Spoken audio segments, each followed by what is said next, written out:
नमस्कार दोस्तों, मैं अभिजीत कुमार आपका स्वागत करता हूं आपके अपने चैनल संवाद डिजिटल में। आज फिर से मेरे साथ पंकज भी हैं। तो आज हम और पंकज जी बात करेंगे इस साल के बजट में पर्यावरण संरक्षण के लिए क्या क्या उपाय किए गए हैं, बताइए। जी नमस्कार। आज हम लोग बात करने के लिए जा रहे हैं कि पर्यावरण संरक्षण को लेके बजट में क्या प्रावधान किए गए हैं। क्योंकि पर्यावरण संरक्षण वर्तमान समय में किसी भी सरकार या किसी भी देश या किसी भी समाज के लिए बहुत ही ज्यादा महत्वपूर्ण हो चुका है। क्योंकि पर्यावरण में लगातार क्या हो रहे हैं, बदलाव हो रहे हैं, जिसके परिणाम हम लोग देख रहे हैं। अगर भारत में रह रहे हैं और बिहार में रह रहे हैं, उसमें ठंडी का अनुभव बहुत कम किया होगा, बहुत कम समय के लिए क्या होगा। जनवरी में तो 7 जनवरी के बाद से ठंडी लगना शुरू हुआ और जनवरी खत्म होते होते जनवरी ठंडी खत्म हो गया।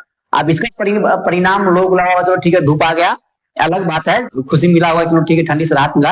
लेकिन इसी बीच में ठंडी जो था ना, बहुत कड़ाके ठंड बहुत तेज था। क्योंकि इस प्लेन में, गंगा का प्लेन में, गंगा जिस प्लेन में हम लोग रहते हैं, जिस क्षेत्र में, वहां पे इतना ठंडा नहीं पड़ना चाहिए।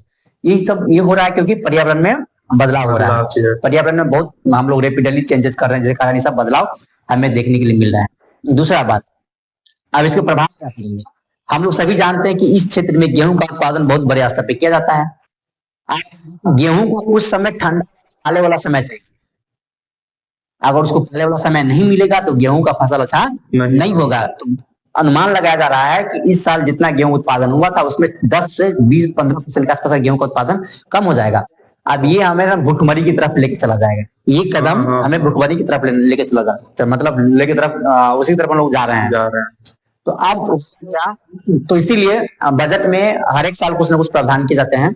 इस साल बजट में प्रावधान किया गया है कि जो पारिस्थितिकी तंत्र है उसको सुरक्षा देना है। जो वन्य जीव है ना, उसे भी ध्यान में रखना है।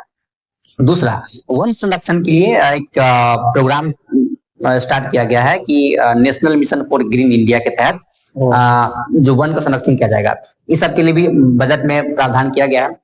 आप देखिए, पारिस्थितिकी तंत्र को क्यों बचा के रखना जरूरी है। अब पहले पारिस्थितिकी तंत्र क्या, जैसा हमारे आसपास का ये हो गया, कोई वाटर बॉडी हो गया, मतलब जहां वैसे जगह जहां पे जल जमा होता है ना, तो हमें लगता है कि उस जल जमाव से हमें नुकसान होगा, बीमारी होगा। लेकिन वो जल जमाव क्या करता है, हमारे धरती को सींचता है। पानी का जो ये है फिल्टर करके गंदगी को नीचे धरती में ले जाता है। पानी हम लोग निकालते हैं बोर्डिंग के माध्यम से या चापाकल के माध्यम से पीते हैं, या हम लोग खेती में देते हैं, है ना।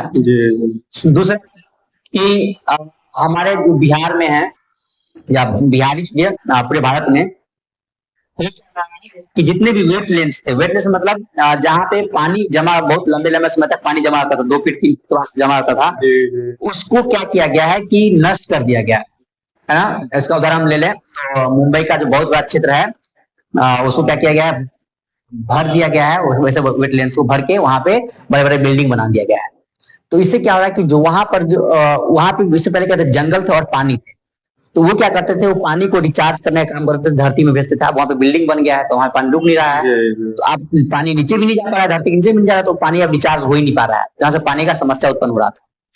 क्योंकि हम लोग पर्यावरण परिवर्तन के कारण देख लिए कि मतलब अनाज में कमी, फिर इस बिहार में अगर आप लोग रह रहे होंगे तो आप एक चीज नोटिस किए होगा कि पूरे सीजन बारिश नहीं हुआ। एक बारिश होता था, लेकिन पूरे सीजन में बारिश नहीं हुआ। लेकिन 2 से 3 दिन इतना बारिश हुआ कि पूरे उत्तरी बिहार में बाढ़ ला दिया। कोसी गंडक अपने 100 साल के रिकॉर्ड तोड़ दिए, जितना पानी इसमें होना चाहिए था उसके 100 साल का रिकॉर्ड तोड़ दिए। क्यों, सिर्फ और सिर्फ 3 दिन का बारिश था। तो ये सब पर्यावरण परिवर्तन हो रहा था। परिवर्तन क्यों है, क्योंकि हम लोग पर्यावरण को संरक्षण मतलब अच्छा से सुरक्षा नहीं दे रहा है, उसको हम लोग बेहद उसका प्रयोग कर रहे हैं। पानी है तो खूब यूज कर ले रहे हैं। गाड़ी का हम लोग खूब प्रयोग करते हैं, चूंकि उसे गाड़ी डीजल पेट्रोल से चल रहा है, तो वहां से जीवाश्म ईंधन निकल रहा है जो पर्यावरण को नुकसान पहुंचा रहा है ना। और हमारा वन क्षेत्र कम हो गया है।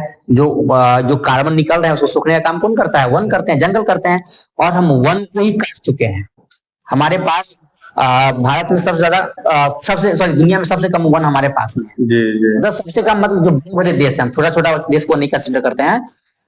वैसे भारत के अनुसार, भारत सरकार के अनुसार है कि अपने 33% जगह पे, जमीन पे जंगल होना चाहिए, लेकिन आज 24% पे ही है। तो इस सब को बढ़ाने के लिए बजट में प्रावधान किया गया है। और इसीलिए एक मिशन का नेशनल ग्रीन मिशन रखा गया है, एक परियोजना रखा गया है। उसके तहत जंगल को क्या कहते हैं, जंगल का क्षेत्र उसको बढ़ाया जाएगा। तो यही सब प्रावधान, यही कुछ प्रावधान है जो किए गए हैं बजट के दौरान। जी धन्यवाद भैया। अगर आपके हिसाब से लगता है कि जल संरक्षण में और कोई बदलाव किया गया है या हाँ, बजट में कोई पर्यावरण उपाय संरक्षण। नया लाया गया है, हाँ। तो आप उसे कमेंट बॉक्स में दे सकते हैं। हम लोग उस पर डिस्कस करेंगे अगले वीडियो में।